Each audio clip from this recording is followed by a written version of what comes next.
how to invest in real estate on this side. This video, I'm going to break down exactly what I did to become a millionaire very quickly. And I went from real estate on the side, and then I made it my main thing because it's so lucrative. So if you want to make a bunch of money, the biggest real estate foreclosure market is coming upon us.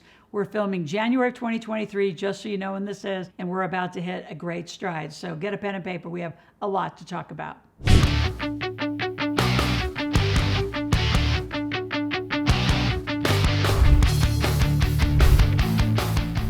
So the three things we're going to talk about specifically is how do you educate yourself and do some due diligence. Number two, what are the different types you can get into? There are so many strategies and now so many even tentacles within the strategies of how do you want to even enter into this market. There's so many places for it. Part of that's going to depend on what kind of fundability and money you have available. So in number three, let's talk about who you connect with. Who do you partner with? Who do you mentor with? There's so much scams on the internet. So many people have lost money. There was they bought properties without seeing them. Not that I'm a fan of having to see them, but there's strategies on how to not have to see them and know you bought properties. People are getting scammed buying nothing, and there is no recourse. So a lot to talk about and a lot of success on the end of this one. So how do you educate yourself and do some due diligence? Well, I'm going to give you a huge gift to start right off on this video. I actually wrote down, it's an 8-hour course. It's called Real Estate is Leverage. It's a massive gift. I need you to go through all of it. It will break down strategies. Now, it's several years old, so there's not a lot about like Airbnbs and short-term rentals. In concept, it's all solid content, but I really need you to dig in and learn and understand, like, what do you really want to do? How do you do due diligence on the different kinds of real estate that are available for you now? So let's talk today really quickly. January 2023, we are on the kind of heels of the pandemic, and during the amount of movement from California, Seattle, Portland, I sold tons of my Texas lots that way. A lot of New Jersey, New York, they went down to Florida, into the Carolinas. There is still movement going on. It has not stopped. A lot of people that ditched their houses actually bought RVs, and has literally lived an RV life. We did really well during the pandemic, buying land, doing engineering, flipping RV parks, flipping mobile home parks. A lot of people are choosing to live there, and slowly they're going to come back into actually being in the home owner market. So I think for you thinking, well, I want to do real estate on this side, I'm going to introduce a concept earlier in this conversation that I would. It's a pactive partnership. Is who is already doing what you're doing, and how do you partner with them? By bringing them time of yourself. You could bring them capital because maybe you have money. You could bring them credit. Maybe you have an IRA. Maybe you have a group of people that can do that. But doing a side business, if you have a full-time job, real estate doesn't just get up and work when you want to get up and work. And too many of you, the reason why real estate on the side is not working is you give it a half hour or hour after you're home, tired at night, and had a few drinks, and you're like, all right, I'll pick it up tomorrow morning. I'll pick it up on the weekend. Well, business is done during the day. It's just like any other business.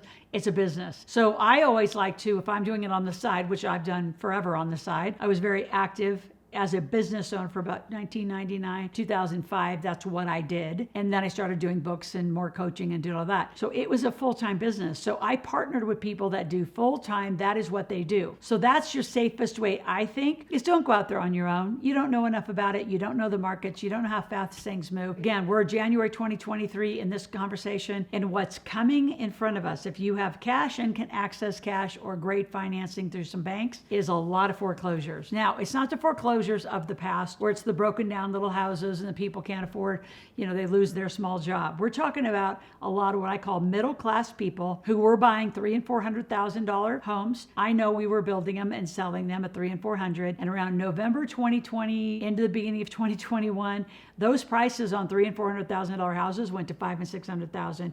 And we got it, builders, developers, we got it all day long. So now what is that person who's sitting on, say, a $600,000 house that's now being appraised for maybe $380,000 or $400,000 at the most? They are extremely upside down. So foreclosures are coming, and they're going to come in that category. A lot of them are coming in that category. You're not going to see as much of the foreclosure market in the apartment side. In fact, a lot of those people are going to be actually probably transitioning to a smaller rental home or they're going to be moving into larger apartments. So you're going to see a huge transition. It has not stopped because there's not been a settling of really the United States. And I'm speaking in United States terms because I know that, but I know in other countries it's been just as bad. And the movement is creating all sorts of disruption. Disruption creates opportunity. So it's fabulous. So how do you get educated? Well, go through my Real Estate is Leverage course. Start learning due diligence, like really learn due diligence. Who owns the house? Right? Let me actually give you my steps. I have a whole book, my Wealth Cycle Investing book, that talks about due diligence. So let me just go through your due diligence questions. And this is just scratching the surface. Is the investment congruent with your money rules? If you need liquidity, you're not going to go do a fix and flip because your money's going to be tied up for anywhere between 90 days to 6 months. You still got construction costs that are all-time high. Some of that's leveling out, but not that much. You've got sub-crews that are booked for months and months. So there's huge construction delays across the country, really across the world, and you got material delays. So you got all sorts of interesting challenges. So if you need liquidity, which means cash, you wouldn't put your money into an apartment or something. You don't get it back for a minimum of a year. Realistically, if somebody says they're going to keep your money for a year, I'd plan on 2. And I've seen it over and over in these last few years.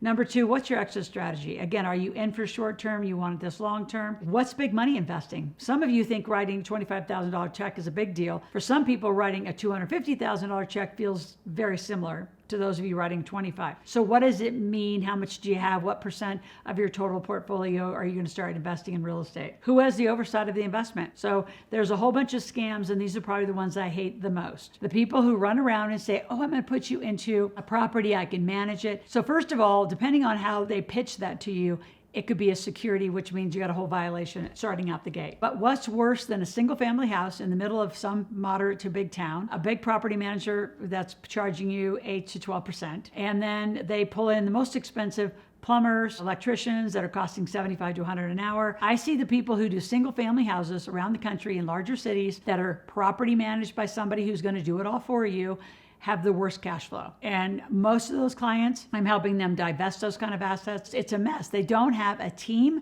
They've got a disjointed portfolio across the country. They got sold as diversity. Totally the wrong strategy, in my opinion. So what's big money investing? Not sure. Oversight of the investment. Who's on the ground really watching it? I call them field partners, which is why I like to partner with the person doing my real estate on the side. Is the information public? Is there a portal? Have they set up some sort of fintech, financial technology? You can see what's going on. You can see bills being paid. You can see rents coming in, rents accelerating. You actually see the cost of the tenant improvements. All of it. Are the economics sound? And here's the biggest one. Is there a marketing and a business plan that can actually deliver the economics that you promised, or are you just being promised a whole bunch of stuff? Now you can look through airplane magazines, you see it all over the internet, 10 years of sustainable, blah, blah, blah. Well, then you ask for the financials and they're incongruent.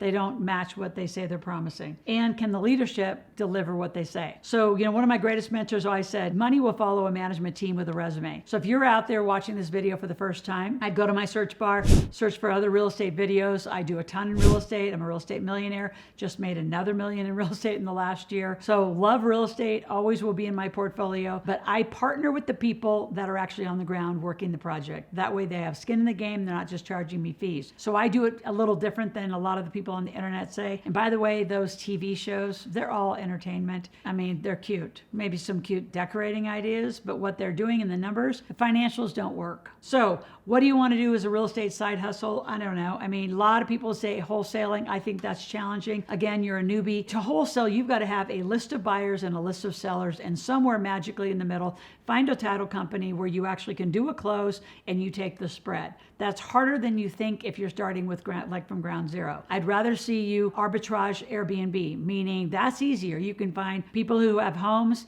that are in neighborhoods that allow Airbnbs. You can actually put out the ad, find the people, do the tenants, and take 8. And if you actually do all of the project, do all of the cleaning, the tenant improvements, and reset the home, I have clients making 20% in just managing and arbitraging Airbnb. Short-term rentals, way more lucrative, but you got the tenant turnover. But those are some of your more lucrative. It is Airbnbs. I have some people Airbnb in their boat. I have people Airbnb in their RV. Short-term rentals are lucrative, and just room rentals are lucrative. College towns, you can rent $500 to $1,000 per room. So there's a lot of ways to get into the market, but you can't do all of them at once. So what is the strategy you're going to pick? So again, get into the book, to the course I just gave you, Real Estate is Leverage, read it, dig into the strategies. And before I tell you some of the final tips on how I got into real estate and what I did, subscribe to my channel, please. Click the notification button. Your family and kids, what a great family business is to do real estate. And by the way, laundromats are in that category as well. I had laundromats in my portfolio for quite a while where I owned the real estate, I own the land. You can actually own the strip malls and rent out each unit. There's so many ways to get in. You don't want to do them all at once. I would do one easy. And if I want the easiest that actually can be really lucrative, you can control, do some fix and flips in your neighborhood. Just drive around. There's tons of properties that need rehab, fixed, flipped. You can fix and flip to an end user. You can fix and flip to a renter. Depends on the neighborhood and how you want to do it. So again, connect with somebody who actually knows what you're doing. So my backstory was 1999, January 8th. I knew I was pregnant with my son, Logan. I called the guy that I've been putting off for years, paid him $20,000. He was amazing at real estate. He said, meet me tomorrow in Oklahoma City. We're going to show you how to get it done. He taught me how to raise capital. He taught me how to structure the deal. It was just a very, very small group of us. And the biggest thing was I had a mentor. I had somebody who knew we'd be successful. We didn't just try a bunch of beginners. And I think that's where a lot of you are, especially you younger millennials. I got to speak to you. You're trying to partner together and not one of you has a lick of experience. You may have good credit. You may have some money. You may have access to funding. Somebody better have experience. So that's where your mentoring comes in. Love to help you build a real estate portfolio. I'm in the apartment world right now. And as you get into cash, you will be ready for a big foreclosure market coming. So it's up to you, but come ask me any question. I love creative deal structure. I know how to help you also get in with none of your money at all, because once you are proven, you don't need to use your own money. You can put your money in other diverse assets and alternative assets. Go to askloral.com, ask a question, make a request, make sure you get my course. And again, always come back here and make some comments. Hey, I'd like you to talk about this. Want to know more about that? Stay on this channel. Watch me daily. I'll talk to you tomorrow.